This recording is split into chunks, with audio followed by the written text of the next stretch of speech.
तो नाइक अब्दुल अजीज़ जो कि इस धरती के एक बहादुर सपूत हैं, उन्होंने 7 और 8 सितंबर की जो दरमियानी शब है उसको, जब एनिमी के मैकेनाइज्ड कॉलम्स या टैंक्स ने जब एडवांस करना शुरू किया, तो उन्होंने इस ब्रिज को अपने सीने के साथ बम बांध के इसको उड़ा दिया और एनिमी के जो मैकेनाइज्ड कॉलम्स हैं, जो टैंक्स हैं, उनको वहीं पे रोक दिया।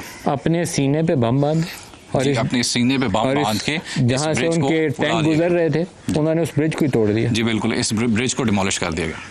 और ये जो ऊपर खून के हमें उस शहीद के निशान नज़र आ रहे हैं, ये 7 सितंबर 65 से आज भी अभी ताज़ा हैं ईंटों के ऊपर। बिल्कुल ऐसा ही। अगर आप ये देखें कॉर्नर में आपको कुछ स्टेन्स नज़र आ रहे होंगे, ये ब्लड के स्टेन्स हैं। ये नाइक अब्दुल अजीज़ शहीद के ब्लड के स्टेन्स हैं जो आज भी बिल्कुल ताज़ा हैं, बिकॉज शहीद ज़िंदा होता है, शहीद अमर होता है। तो उसकी एक वाज़े और ज़िंदा मिसाल आप यहाँ पे अपनी आंखों के सामने देख सकते हैं। अल्लाह पाक उसके दर्जात बुलंद करे और हर पाकिस्तानी कौम के उस बेटे की जो सरहदों की हिफाजत पे मामूर है उसकी हिफाजत फरमाए। ये जो सामने हम बन की तरफ जा रहे हैं मेजर साहब, जी जी, ये बन क्या है?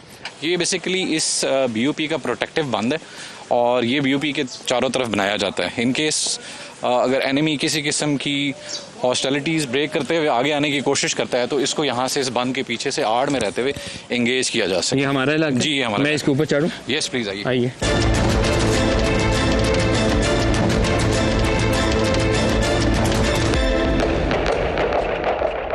ये जो बाड़ लगी है सरहद के उस पार, ये इंडिया ने अपने इलाके में लगाई है? जी, उन्होंने अपने इलाके में लगाई। ये बन जो है ये पाकिस्तानी इलाके में, पाकिस्तान इलाके। और जहाँ ये जो पोस्ट अभी हमने एक वो वाइट भी दिखाया है नंबरिंग वाला, ये डिवाइडिंग लाइन है। हार्डली 15 मीटर 20 मीटर दूरी पे खड़े। बिल्कुल ऐसे ही 15 से